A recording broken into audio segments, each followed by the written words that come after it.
좋아요, 구독, 알림 설정 부탁드립니다.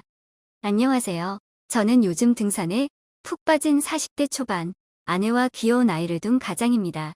결혼 생각이 없었지만 신호 위반으로 결혼하게 되어 사랑보다는 믿음으로 살아간다고 해야 할까요?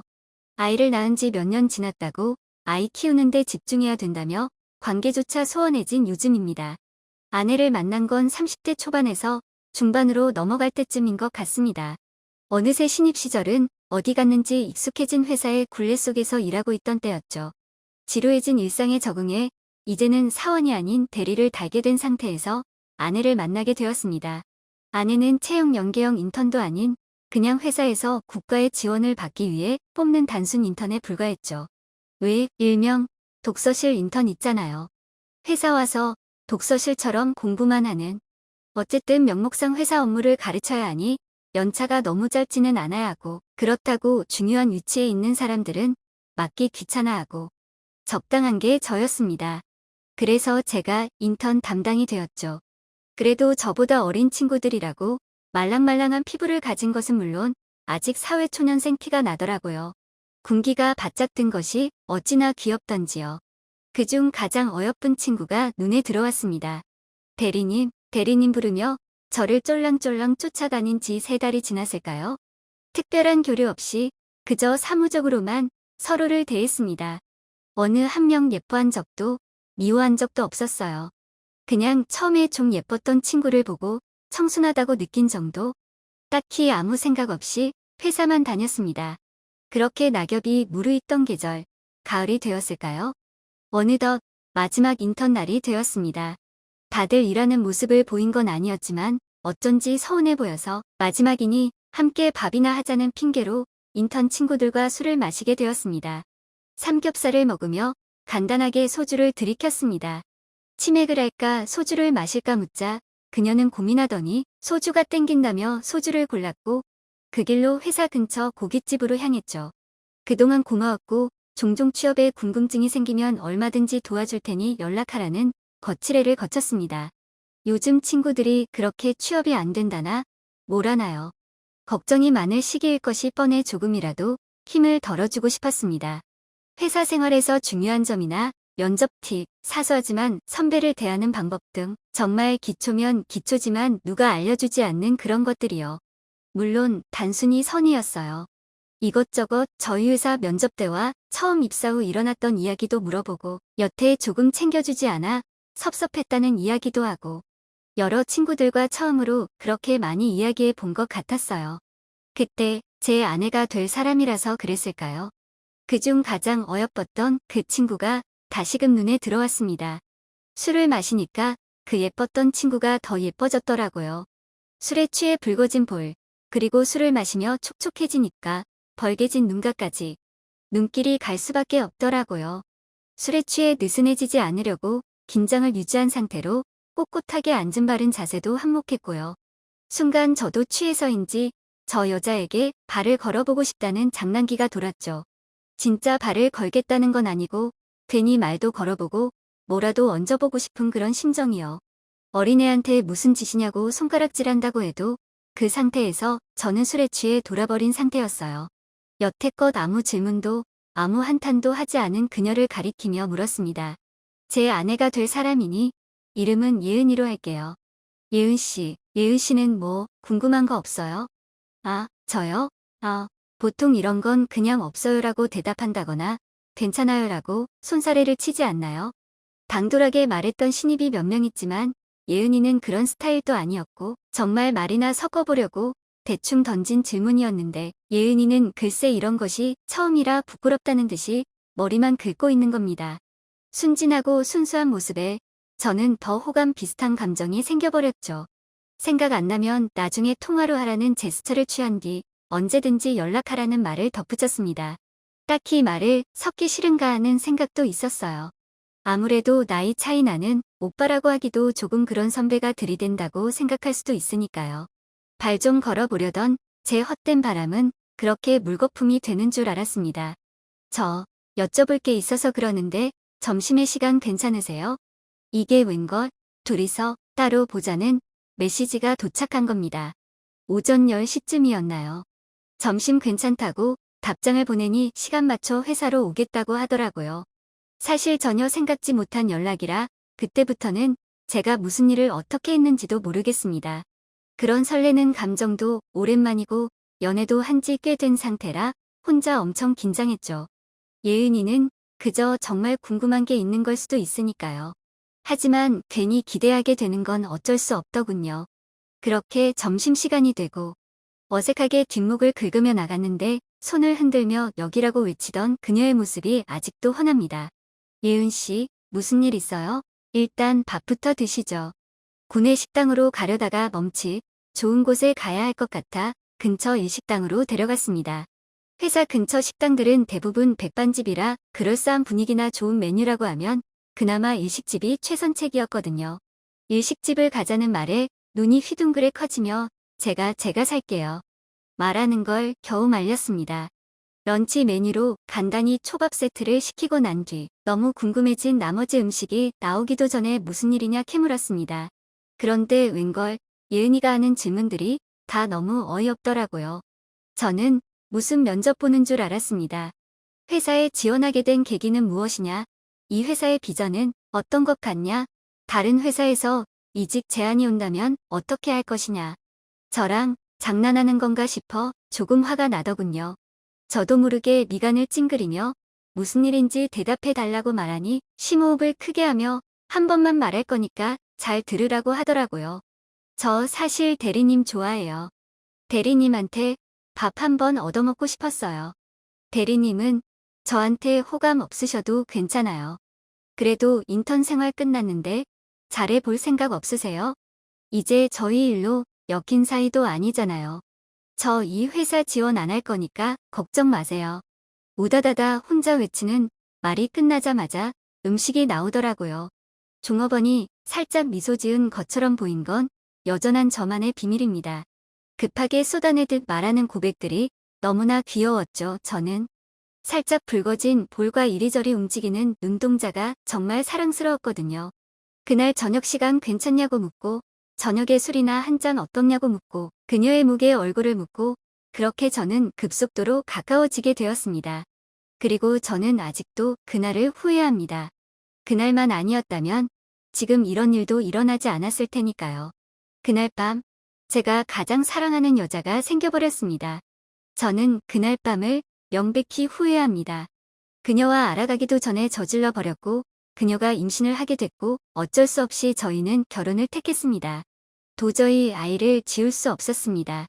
그녀의 부모님에게는 오래 만난 사이인 척 그렇게 임신 사실을 밝히고 뺨을 맞기도 하고 열심히 설득하고 회사에서는 인턴으로 나온 여자애를 꼬드겨서 임신시켰다며 낙인 찍히고 정말 고난의 시간들이었습니다. 사랑 없이 정말 하룻밤 자고 일어날 명목으로 시작된 사이라 그런 걸까요?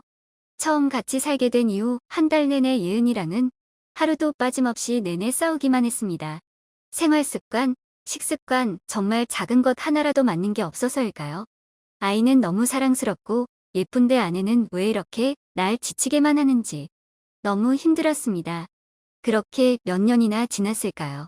아이는 초등학교에 다닐 나이가 되었고 저는 조금 더 좋은 조건의 회사로 이직을 했고 아내는 여전했습니다. 이직한 회사에서 친해진 동기 하나가 묻더라고요. 혹시 등산 좋아하냐고. 등산에 큰 관심이 없었기에 처음에는 거절했더니 동기놈이 뭘 모른다면서 주말마다 등산해서 새로운 사람 만나는 재미가 엄청나고 운동하면 활력이 돋다나요. 계속해서 저를 꼬시는 겁니다. 와이프랑 맨날 다투고 죽겠지? 주말이라도 좀 떨어져 있어야 하지 않겠냐. 듣다 보니 동기 말이 딱히 틀리진 않더라고요. 매일 붙어있는 것보다 주말마다 어디라도 나가기라도 해야 아내를 피할 수 있을 것만 같은 생각이 들었죠. 그리고 나이가 들며 뱃살이 점점 붙는 게 신경 쓰여 운동 생각이 있기도 했거든요. 별일 있겠나 싶어 알겠다고 이번 주부터 당장 나가겠다고 했습니다. 그게 화근이었어요. 매일 다투기는 해도 제게는 예은이뿐이었고 앞으로도 그럴 줄 알았거든요. 첫날은 어리바리하게 장비도 챙기지 않고 나갔어요. 등산 동호회라고? 등산이 뭐 별거겠어 싶었죠. 신발도 그저 그런 운동화를 신고 나갔습니다. 등산용 물품은 하나도 챙기지 않았죠. 그런데 오랜만에 그렇게 나와 운동하니 힘들더라고요. 발에는 물집이 잡히고 발톱은 빠질 것처럼 아프고 도대체 허리는 왜 아픈 건가요? 운동 몇 년 안 했다고 이렇게 온몸이 아파도 되는 건가 싶을 정도로 호되게 당했습니다. 동기는 그럴 줄 알았다며 놀리질 않나 쪽팔림도 모르고 그저 아프다고 징징거리기만 했습니다. 하산한 뒤에 밥을 함께 먹으니 절대 빠지지 말라기에 알겠다고 말했어요. 사실 등산 동호회라고 하면 소문도 많잖아요. 남자들만 우글거리는 게 아니라 이성과의 교류도 있고 함께 친목해도 한다기에 그런 부분도 조금은 기대하고 나왔는데 정말 등산만 하고 있으니 동기가 미울 지경이었습니다. 다음 주부터는 나오지 말아야겠다는 생각으로 꾸역꾸역 하산했죠. 내려오는 것도 어찌나 힘들었는지 거의 마지막, 맨 마지막, 맨 마지막 줄이었나 봐요. 칼국 수집에 들어오니 다들 자연스럽게 남자 여자 남자 여자 남자 순서로 앉아있더군요. 어디에 앉아야 할지 고민하던 와중에 한 여성분이 옆에 자리가 있다며 팡팡 치더라고요. 칼국 수집에서 이런 긴장을 느껴도 괜찮을까 싶다가도 오랜만에 여자들을 많이 마주쳐서 그런지 긴장되더라고요. 심지어 양옆이 모두 여자니까 실수할까봐 겁도 나고요. 어깨는 한껏 움츠러들었지 하산하니 춥다며 바들바들 떨고 있지 다른 사람이랑 다르게 옷도 평범하지. 정말 못나 보였을 거예요.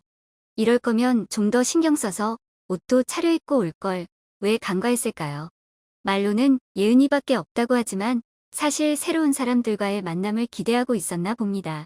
제 자신이 한심하면서도 참 여러 가지 감정이 교차하고 있었는데 갑자기 제 바로 앞에 앉은 여자가 저를 보며 까르륵 웃는 겁니다. 오늘 처음 온 거죠? 반가워요. 갑작스러운 인사에 당황해서 어버버거리는데 제 양옆에 앉은 여자들도 같이 웃더라고요. 셋이서 뭐가 통한 건지 비웃는 건지 머쓱해져 어색하게 같이 웃었는데 그 자리에 있을수록 묘하게 기분이 안 좋아지더라고요. 그렇게 자기들끼리 한참을 웃더니 앞에 앉은 여자가 끝나고 갈 데 있냐고 묻더라고요. 딱히 없다고 말하니 자기랑 같이 갈 데가 있으니 가자고 하대요. 저는 또 속으로 이게 바로 유명한 등산 동호회의 시그널인가 싶었는데 맞은편에 앉은 여자가 같이 가자는 말을 꺼내자마자 주변 사람들이 또 빵 터지더라고요. 꼭 다녀와. 나도 같이 갈까? 하면서요. 아니 도대체 뭐가 웃긴 건데?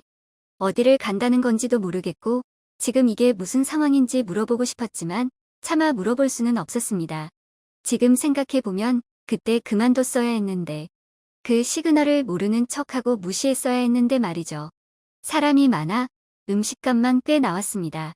회비를 걷어 칼국수 계산을 마친 뒤 그 여자가 저한테 가자고 말하더라고요. 저는 차를 가져왔으니 제 차에 타시라고 말씀드리고 어디로 가면 되냐고 물었습니다. 센스 있게 안전벨트를 쥐니 손을 탁 치며 자기가 하겠다고 이 손 치우라고 하더라고요. 젠장, 너무 진도를 빨리 뺀 건가 싶었어요. 그 이후로 기가 죽어 그녀가 내비에 찍은 곳으로 향했습니다. 주소까지 외울 정도면 자주 가는 장소인가 혹시 숙박을 하는 곳인가 하는 생각이 들었어요. 그러면서도 자동차 엑셀을 밟는 저였죠. 그녀가 마음에 들었다기보다는 지금 이 상황이 뭐고 나한테 어떤 짓을 할지 궁금했었다는 게 더 큽니다. 그렇게 20분 정도 밟고 달려간 곳은 바로 그곳이었습니다. 바로 등산복 판매 전문점이요. 제 예감은 완전 꽝이었던 거죠. 꽤나 큰 쇼핑몰이었는데 거기에서 등산용품 및 등산복을 계속 고르시더라고요. 남성용 여성용을 다 고르는데 아마도 제 옷과 자신의 옷인 듯 했습니다. 처음에는 왜 그쪽 옷까지 사냐 따지려다가 그냥 주는 대로 다 받았습니다. 그랬더니 신이 콜하게 이거 다 사라고 하더라고요. 제가 무슨 말을 하겠어요? 자존심도 팔렸겠다. 쪽팔리기도 했겠다. 한번 까이기도 했겠다. 여기서 더 찌질해지면 안 된다는 생각에 쿨하게 긁는 모습을 보여주고 싶었습니다. 남자의 자존심이라고 할까요? 생각보다 몇 배는 되는 가격이 입이 떡 벌어졌지만 역시 내색하지 않았죠. 한번 보고 말 사람에게 이런 돈을 쓴다는 걸 아내가 알면 큰일 날 텐데 하면서도 더 이상 자존심 상하고 싶지 않았습니다. 다만 나중에 아내가 날아온 카드 내역서를 보고 바가지 긁을 걸 생각하니 입술이 바짝 마르고 삐죽거리게 됐나 봅니다. 저도 모르게 입술을 꼬물거리자 그녀가 갑자기 제 입술을 톡톡 치는 게 아니겠어요. 귀엽긴 한데 다음에 라면서요. 저는 절대 그런 의미로 입을 내민 게 아니었는데 말이죠. 당황할 새도 없이 그녀는 이만 가겠다며 택시를 잡고 있더라고요. 데려다 주겠다고 하니 됐다고 거절하더니 쌩 가버렸습니다. 정말 희한한 그녀를 만난 게 신기했는지 제가 그녀에게 끌렸던 건지 그냥 이상해서 계속 보고 싶은 건지요. 그녀를 만날 날을 손꼽아 기다렸습니다. 그 동호회는 격주로 등산을 진행했기에 얼른 2주일이 지나가기를 계속해서 기다렸습니다. 목이 빠지도록요. 동기는 그때 무슨 일이 있었던 것 같다며 그렇게 안 봤는데 능력 좋다며 놀렸지만 차마 아무 일도 없었다고 말하기가 쪽팔려 그냥 말을 말았습니다. 아마 제가 그녀와 뜨거운 시간을 보낸 걸로 착각했겠죠. 끌려가서 옷 사입고 까였다는 말은 차마 하지 못했습니다. 그렇게 길고 긴 2주일이 흐르고 그녀를 만날 수 있는 당일이 되었습니다. 아내는 운동하기로 마음먹은 거냐고 보기 좋다고 응원까지 해줬어요. 조금 미안한 마음이 들었지만 정말 등산을 하는 건 맞았기에 다녀온다고 하고 나왔습니다. 집에서 나오는 길에 그녀가 사라고 해서 산 등산용품 전부를 챙겼습니다. 이제 저도 전문 등산인이 될 수 있는 걸까 싶어 기뻤습니다. 룰루랄라 휘파람을 부르며 차를 끌고 산으로 향했습니다. 그녀도 역시 빠지지 않고 왔더군요. 친한 친구들과 까르륵거리며 떠들고 있는데 왜 제가 긴장되던지. 이렇게 숙맥은 아니었는데 왜 이렇게 긴장이 되었던 걸까요? 그녀의 옆으로 가지도 못한 상태로 등산은 시작되었습니다. 하루 등산했다고 달라지는 건 크게 없었나 봐요. 여전히 힘들더라고요. 그녀는 어디에 있는지 도통 모르는 상태로 계속 힘들게 등산만 계속하고 있었습니다. 그때 갑자기 제 뒤에서 그녀가 제 어깨에 손을 올리며 말하더라고요. 잠시만 이쪽으로 와 보라고. 또 뭔가 짐을 맡기거나 귀찮게 하려나 싶어 따라가는데 점점 인적이 드문 숲길이 나오는 거예요. 그녀는 산을 많이 다녀길이 익숙한 것처럼 보였습니다. 길도 제대로 정비되어 있지 않고 무슨 뱀 나올 것처럼 나뭇잎은 가득 있더라고요. 머리 위로 물음표를 두세 개쯤 띄었을까요? 그녀가 대뜸 자기 겉옷을 벗더니 바닥에 깔더라고요. 제 눈은 커져 빠지기 일보 직전이었어요. 뭘 봐? 빨리 안 해? 지금요? 야외가 스릴 넘치잖아. 난 이게 좋아. 흐흥거리며 웃던 그녀보다 그녀의 몸이 먼저 눈에 들어왔습니다. 상상도 안 해본 전개에 저도 같이 이성이 날아간 건지 추운 날씨도 잊고 미친 듯이 함께했습니다. 머리에 붙은 나뭇잎, 울려 퍼지는 새소리, 그리고 그녀의 목소리까지 모두 함께요. 저는 그날 이후 격주 간격으로 그녀와 밖에서 계속 만나고 있습니다. 아직까진 몸이 성하지만 이러다가 남들한테 걸릴까봐 얼마나 무서운지요. 이 스릴을 계속해서 즐기자니 점점 도를 지나칠까봐 겁이 나기도 합니다. 그래도 아직까진 좋은 거려. 지금까지 제 이야기 들어주셔서 감사합니다. 여러분은 어떤 생각이 드세요? 댓글로 의견 남겨주시면 감사하겠습니다. 다음에도 재밌는 썰로 찾아뵙겠습니다.